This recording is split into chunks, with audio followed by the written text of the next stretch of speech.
వేలకు touch, జుంబాతో fit, అదిరేట్టు dance మీరేస్తే జుంబారే అజుంబరే.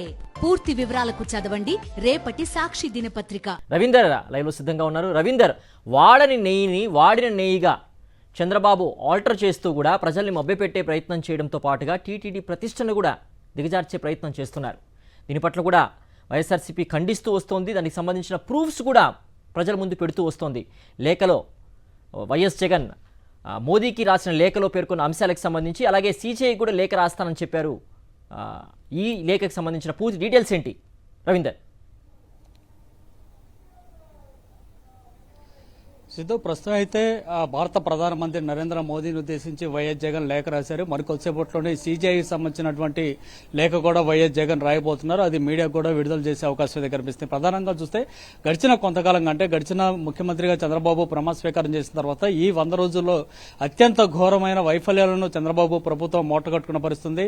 ఇక్కడ విజయవాడలో, రాష్ట్ర నడిబొట్టున ఉన్నటువంటి విజయవాడలో అది కూడా మొత్తం మునిగిపోయినటువంటి పరిస్థితిని క్రియేట్ అయినటువంటి రాష్ట్ర వ్యాప్తంగా కూడా అందరూ చూస్తుంది. అలాంటి పరిస్థితుల్లో అత్యంత ఘోరంగా రాష్ట్ర ప్రభుత్వం విఫలమైంది. ఆ కారణంగానే 50 మంది పైగా చనిపోయిన వ్యవహారం ఒకవైపు ఉంటే, అటు ఏలేరు సందర్భంగా ఏలేరు రిజర్వాయర్ అక్కడి నుంచి వచ్చినటువంటి నీరు కారణంగా గోదావరి జిల్లాలో ముప్పున గురైనటువంటి వైన కానీ, అటు విశాఖ స్టీల్ వ్యవహారాలు, ఇట్లా అనేక అంశాల్లో పెద్ద ఎత్తున చంద్రబాబు ప్రభుత్వం ఘోరంగా వైఫల్యమైంది. కాబట్టి దాన్ని కప్పిపుచ్చేందుకు డైవర్స్ రాజకీయాల్లో భాగంగానే చంద్రబాబు ఏకంగా తిరుమల తిరుపతి దేవస్థానానికి సంబంధించినటువంటి లడ్డూ ప్రసాదం మీద అనుచిత వ్యాఖ్యలు చేశారని వైఎస్ఆర్ కాంగ్రెస్ పార్టీ కూడా ఖచ్చితంగా భావిస్తుంది. ఇక్కడ ఇంకో విచిత్రంగా అంశం ఏంటంటే, రాష్ట్ర ప్రజలు నిజంగా చాలా గొప్పవారుగా మనం భావించాల్సి ఉంటుంది. ఎందుకంటే చంద్రబాబు గడిచిన 4-5 రోజులుగా ఎంతో దారుణంగా అనుచిత వ్యాఖ్యలు చేసినప్పుడు కూడా రాష్ట్ర ప్రజానీకం అంతా కూడా అత్యంత శాంతంగానే ఉన్నారు. వారైతే ఎలాంటి ఉద్రేకానికి గురి కావట్లేదు.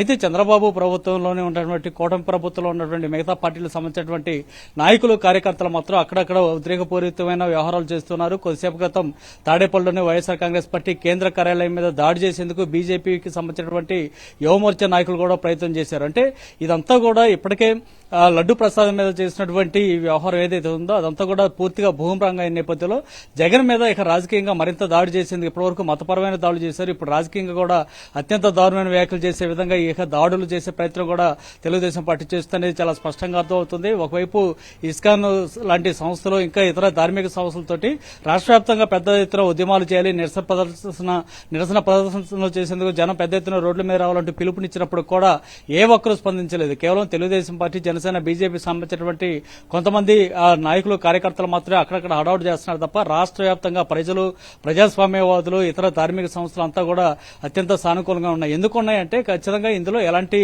కల్తీ జరగలేదనేది వారికి అందరికీ చాలా స్పష్టంగా తెలుసు. కాబట్టే వారంతా కూడా ప్రశాంతంగా ఉన్నారు. కానీ ఏదో విధంగా రాజకీయం చేసి జగన్ మీద బురద జల్లేందుకు ప్రయత్నం చంద్రబాబు అయితే చేస్తూ ఉన్నారు. చివరికి ఈవో శ్యామలరావు కూడా చాలా స్పష్టంగా చెప్పారు, ఇందులో ఎలాంటి కల్తీలు జరగలేదు, అక్కడ కల్తీతో వచ్చినటువంటి ట్యాంకర్లను గుర్తించి వాటిని వెనక పంపించామని చెప్పి ఈవో శ్యామలరావు కూడా చాలా స్పష్టంగా చెప్పారు. ఇంగ్లీష్ మీడియాకి ఇచ్చినటువంటి ఇంటర్వ్యూలో కూడా చాలా స్పష్టంగా చెప్పారు. అయినప్పుడు కూడా దాన్ని కూడా కాదని చంద్రబాబు అదే పనిగా జంతువుల కొవ్వు కలిసినట్టు చేసినటువంటి అనుచిత వ్యాఖ్యలు, దానితోడు దేవుడే నాతో ఈ విధంగా మాట్లాడిస్తున్నాడు ఆయన చేస్తున్నటువంటి మాటలు చూసిన తర్వాత చాలా స్పష్టంగా రాష్ట్ర ప్రజలందరూ కూడా అర్థమవుతుంది చంద్రబాబు ఉద్దేశపూర్వకంగానే దేవుడిని కూడా రాజకీయాల్లోకి తీసుకొస్తున్నారనేది చాలా స్పష్టంగా అర్థం చేసుకున్న పరిస్థితుంది. ఈ నేపథ్యంలో రాష్ట్ర వ్యాప్తంగా కొంత శాంతి భద్రతలకు విఘాతం కలిగించేలాగా ముఖ్యమంత్రి సాక్షాత్తు ఈ విధంగా వ్యాఖ్యలు చేస్తున్న నేపథ్యంలో వైఎస్ జగన్ స్పందించి ప్రధానమంత్రికి ఇప్పటికే లేఖ రాశారు. మరికొద్దిసేపట్లోనే సీజేఐ కూడా లేఖ అయితే రాయబోతున్న పరిస్థితుంది. ఖచ్చితంగా ఒక సిట్టింగ్ జడ్జి తోటి దీని మీద పూర్తి స్థాయిలో విచారణ చేయాలి, లేదంటే సిబిఐ తోటైనా విచారణ జరిపి